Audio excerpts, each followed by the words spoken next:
aqueles goleiros que tinham mais dificuldade de ir numa bola. Então, eu procurava sempre analisar não só goleiro, como os zagueiros. A dificuldade que o zagueiro tinha também de uma recuperação, cobertura, de levar um drible, qual lado que ele tinha mais dificuldade. Então, eu procurava analisar e dentro da possibilidade. Se acontecesse uma situação daquela, eu já sabia o caminho que eu ia tomar, né? Tinha goleiro que gostava de botar toalhas no ângulo, botava no canto, embaixo. Já fiz diversos gols com referência de toalha e de garrafa. Teve um contra o Botafogo, do Ricardo Cruz, que tem a barreira, tava ele lá, a primeira coisa que eu olhei foi a toalha. Eu falei, mirei ali, vou tentar acertar ali. Ela pegou bem, você vê por trás do gol, ela vai direto, onde é que estava a toalhinha. Lógico que o fato de você pegar bem na bola, a bola fazer uma curva, isso também ajuda, mas é uma referência. Em Londres, que esse não foi de falta, mas foi através de uma referência, um jogo que teve uma história diferente, porque eu passei um período com o negócio de furúnculos, parecia furúnculo na perna, na virilha, na bunda, debaixo do braço, e eu tive que fazer uma série de tratamentos e tal, e esse jogo, 2 dias antes, eu não conseguia treinar. E aí eu estava com um furúnculo debaixo do braço, e, aquele negócio doendo de uma tal maneira, eu cheguei pro Neilo, me corta esse negócio. O Neilo falou, só metendo um bisturi, aí não pega anestesia não. Eu falei, tá bom. Juntei lá com o Edinho, me segurou, peguei a toalha, botei na boca, e ele foi lá e quando ele cortou foi uma dor, mas um alívio tremendo. Realmente isso aconteceu, segurei, mas tinha um pouquinho de noção de judô, né? E ele não conseguiu se movimentar. E aí eu botei lá, fiquei lá com curativo, mas fiz o treinamento do dostoque da véspera e fui jogar.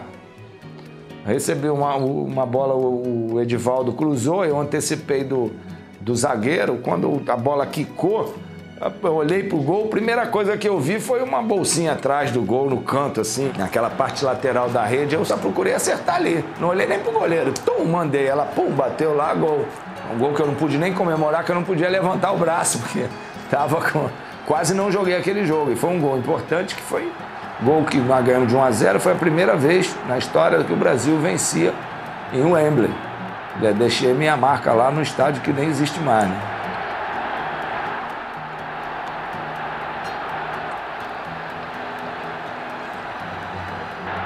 Jogo do São Bento, teve uma falta, eu fiz o gol.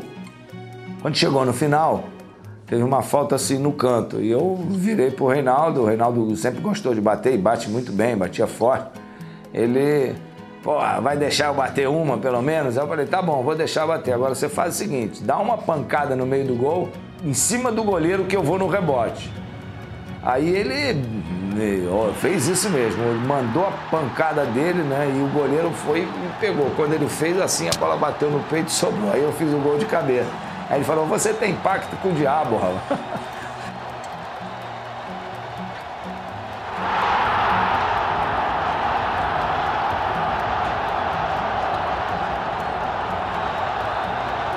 Outro gol importante foi também na final contra o Santos, em 83, porque aquele era um jogo especial no meu caso, porque eu estava já sabendo que ia para a Itália, seria o meu último jogo pelo Flamengo, então era uma decisão. A gente tinha perdido para o Santos de 2-1 e precisava, para ser campeão, precisava ganhar de pelo menos 2-0. 1-0 o jogo ia para prorrogação e pênalti. O Santos era um ótimo time e a gente precisava, na verdade, com o Maracanã do jeito que estava naquele dia, né? Foi um gol simples, mas de uma importância muito grande, né? Que nos deu exatamente a tranquilidade e o equilíbrio para a gente poder jogar aquele jogo depois descendo a ladeira. Se por acaso passassem 15 minutos, né, naquele jogo com o time que o Santos tinha, acho que a gente teria tido uma dificuldade muito grande de vencer aquele campeonato brasileiro. O Zico jogou machucado esse jogo. O Zico, em condições normais, não teria condições de jogar, não teria sido escalado. É porque ele sabia que era a decisão do campeonato, o último jogo e principalmente o último jogo dele pelo Flamengo, e jogou no sacrifício e fez esse golaço. Esse gol foi interessante porque serviu para ajeitar todo mundo na arquibancada.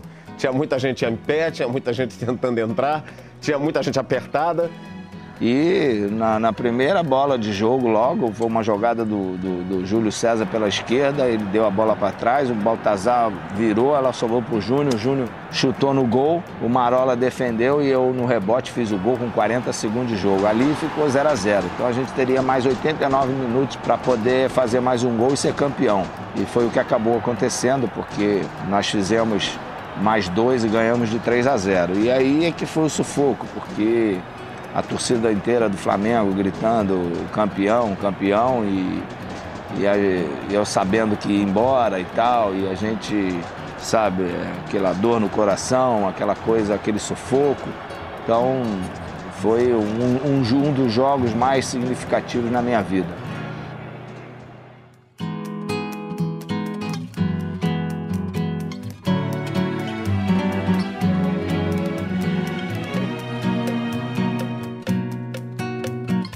Lá na Itália, não tinha aparecido assim nenhum jogador que tivesse uma constância na questão das faltas. E lá eles faziam muitas jogadas ensaiadas, muita aquela coisa de 1, 2 toques. E aí vieram os primeiros jogos, eu comecei a bater falta e gol. Nos primeiros 4 jogos, acho que foram 4 gols de falta, e bola na trave e tal. E os caras que estavam preocupados com a marcação, sempre todo jogo uma marcação individual em cima de mim, começaram a ficar preocupados também depois e não fazer falta, porque aí os goleiros começaram, para de fazer falta aí que a coisa complica. Teve um dia que teve uma resenha que foi só sobre como defender minhas faltas e tal, e aí eu tive que também mudar a minha maneira de bater, eu comecei a bater mais forte, comecei a bater de curva, e eles pensavam que eu só batia de uma forma, né? E só que eu batia de outras formas, eu treinava. E os gols começaram a surgir. Aí teve gente que abriu barreira, botou 3 de cada lado. Teve outro gente que ficava dentro do gol. Chegou um ponto, teve um jogo que o cara me deu um carrinho. Antes de cobrar, o cara já veio. Teve uma vez contra o Juventus que nós levamos quase 3 minutos no final do jogo para bater uma falta. Então virou um pânico lá para as defesas e para os goleiros italianos.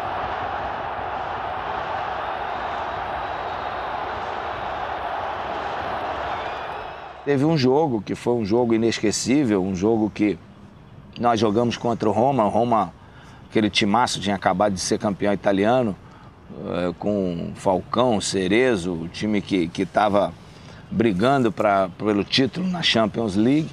E nós estávamos jogando lá em Udine, jogo 0-0, difícil, o Roma nos atacando. O jogo foi muito disputado. E a maioria da jogada saía do meu pé, ia para o Cáusio e o Cáusio Zico, né? E aconteceu justamente isso. Saiu dos meus pés, dei para o Cáusio enfiou a bola para o Zico fez o gol. Foi um jogo importante, marcante, também porque nós ganhamos a partida. Penetrei, pedindo para receber a bola, ele lá do meio fez um ótimo lançamento e eu entrei entre os zagueiros pelo lado direito e a bola quicou na medida, eu vinha na corrida, peguei ela de voleio, fiz o gol e ganhamos de 1-0 e foi um gol histórico lá para Udine, principalmente porque foi a primeira vez que o Udinese tinha ganho do Roma e ganhado o campeão. Nosso time era um time considerado médio, e foi uma alegria, uma loucura dentro do estádio, 55 mil pessoas vibrando, e foi emocionante. Foi talvez o meu gol mais importante lá na Itália. Não ganhou nenhum título, não foi de relação a nenhuma Copa, mas foi um gol que marcou muito a minha passagem lá pela Itália.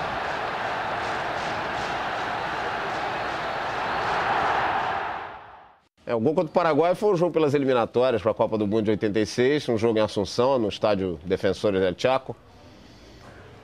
O Zico mais uma vez mostrando a imensa habilidade dele. A bola veio na direção dele, ele provavelmente percebeu que não poderia chutar a bola de primeira, não tinha posição para isso. Ele levanta a bola com o lado do pé, um pequeno toque, quando ela sobe, ele bate de primeira. Há uma irregularidade do gramado que faz com que a bola se atrase um pouquinho.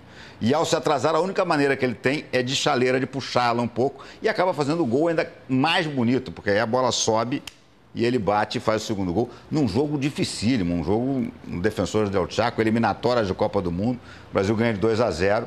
Aquela coisa de você estar num campo ruim, quando o Leandro fez o passe, a bola dá um kick, e eu passo em velocidade e a bola fica atrás. Então só deu tempo de eu tentar puxar a bola para pegar na frente. E a bola pegou justamente no calcanhar e subiu. E eu, na velocidade que estava, consegui fazer os passos, a passada certa para poder pegar a bola ainda na caída e fazer o gol. E eu depois tentei algumas vezes fazer aquilo, não consegui mais.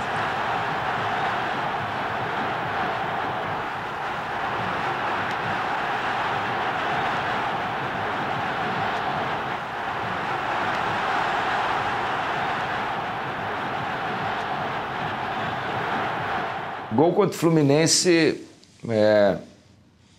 marcante foi um gol que eu fiz de falta no famoso jogo do Bichado lá, que eu estava voltando da cirurgia e a torcida do Fluminense me recebeu com um coro muito bonito, Bichado, Bichado, Bichado. A gente sabe que ele vinha tentando se recuperar daquela contusão gravíssima que ele sofreu naquele jogo contra o Bangu. Esse jogo foi em fevereiro de 86, a contusão foi em agosto de 85. Antes da partida, a torcida do Fluminense fez um coro de Bichado, Bichado, Bichado, e ele nesse dia só não fez chover. Eu tinha feito um gol de cabeça já, e o Fluminense depois empatou, nós estávamos dominando o segundo tempo, teve uma falta. O Paulo Vitor é um goleiro que costumava sempre dar um passo para o lado da barreira. E eu já tinha observado isso várias vezes. E aí, na hora que teve a falta, ela estava um pouquinho de lado.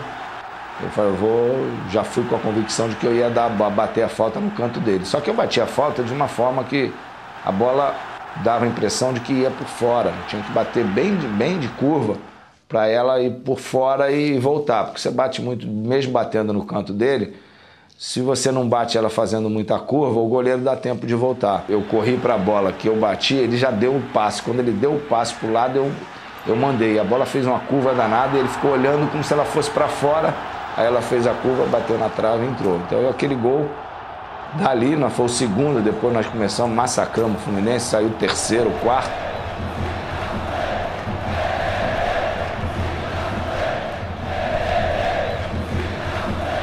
Teve um outro gol importante e de muita beleza também de falta, porque muita gente fala, porque foi uma coisa meio que diferenciada do canto, que eu não era acostumado a bater falta. Nós tivemos um jogo contra o Santa Cruz e nós estávamos ganhando de 2-1 e tal. Era a partida que poderia nos levar para a fase semifinal do campeonato. Também um jogo muito duro. Nós, inclusive, saímos em desvantagem, viramos para 2-1, eu já tinha feito os 2 gols. E aí teve uma falta no último lance do jogo, bem na quina, bem na quina da grande área, pelo lado direito. E aí eu botei a bola e tal, e fiquei de uma forma como quem fosse colocar por cima da barreira. E dei com uma curva na bola, a bola foi lá do outro lado, por cima do goleiro. Tem até a tal da brincadeira, né, que anos depois o Peu falou que jogou com o zagueiro do Santa Cruz, e esse zagueiro durante a semana começou a treinar ao contrário na barreira e gozando o goleiro, que ele também ia ficar olhando porque ele queria ver o gol. Tinha um zagueiro lá que falava bem assim, ó, isso aí não vai dar certo. Quando o homem manda no ângulo, não tem jeito não. Aí falando, quando chegou num jogo, aí saiu a falta, já quase no final desse jogo, né? E ele fez a barreira, aí foi lá e ficou no meio. O cara, pô, fecha não, pai. Aí fechou e ainda ficou olhando para o goleiro. Aí o goleiro falou assim para ele, ó, já que tu fechou aí, pelo menos vira para tu olhar a bola, que é o certo, né? Olhar para a bola. Aí ele falou assim, olha, só tu que tá querendo ver o gol do homem, Eu também quero ver o gol do homem também, para com isso. Aí o Zico bateu o gol. Ele falou, eu disse a tu que a bola era gol, porra? O goleiro achou que a bola ia num canto e ela mudou de trajetória no meio do caminho, entrou no outro. Enfim, um gol absolutamente espetacular. Está colocado para a cobrança. São 6 jogadores na barreira. Bateu o Zico no ângulo. Entrou! Existe o gol feio, mas existe aquele gol que pô, não importa. O negócio é botar a bola para dentro do gol. Eu já fiz gol de bunda. Eu estava mais ou menos aqui, quando o Adílio chuta de lá, só deu tempo de eu... Eu acho que foi desse lado aqui, foi assim. Quando ele chutou, só deu tempo de eu fazer aqui, ela, pum, lá do outro lado.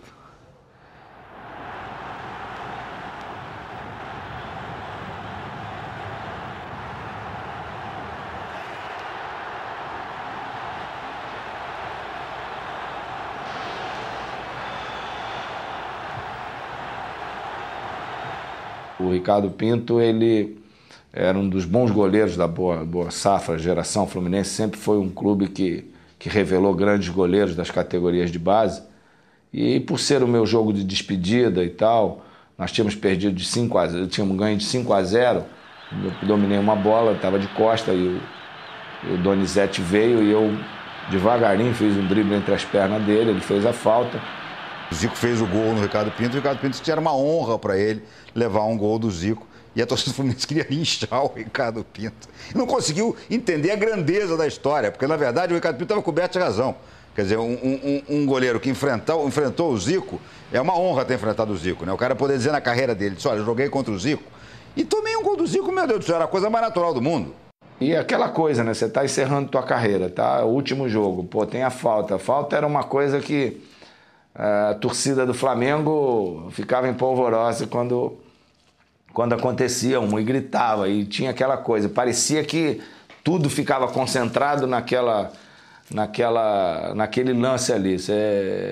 Eu gostava muito de fazer gol de falta por isso, porque quando a bola tinha falta, parecia aquele silêncio, né? Primeiros guys que gritavam o nome, aí dava aquele silêncio e parecia aquela coisa do... e todo mundo comemorando. E encerrei minha carreira fazendo um gol que eu mais gostava, foi o gol de falta.